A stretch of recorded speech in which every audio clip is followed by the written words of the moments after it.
As you read or watch my column this week, I will be at the United States Supreme Court with my pastor and family to show my support of God-ordained marriage between one man and one woman. We at the Institute on the Constitution also participated in the case currently before the Supreme Court with an amicus brief that respectfully warned the court of the certainty of God's judgment upon a society that would attempt to redefine His holy institution of marriage. That we need to define marriage to the modern American culture is itself a tragic and regrettable circumstance. For most of American history, this would have been unnecessary because the words of Jesus Christ, as recorded in the 19th chapter of Matthew, were well known and understood.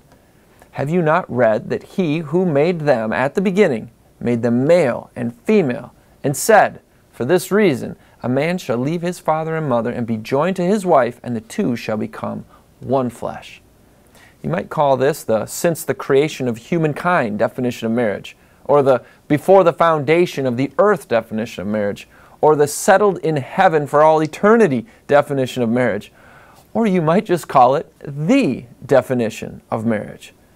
Now, to attempt to change that which is eternal and forever fixed by the Creator is to do nothing less than make the claim that you are God. This is very wrong and very dangerous. And the Supreme Court of these United States is now considering taking this very same dangerous step. While there are many conclusions that can be drawn as we witness this cultural degradation, one comes most immediately to my mind. When a culture discards the Word of God as the standard for what is right and what is wrong and relegates these determinations to fallen men, the results are as predictable as they are terrible.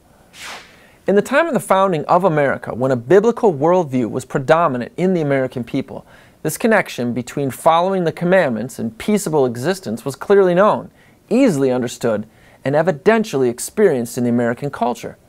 Undoubtedly, living prosperously by living righteously is what Jefferson meant when he used the phrase "pursuit of happiness."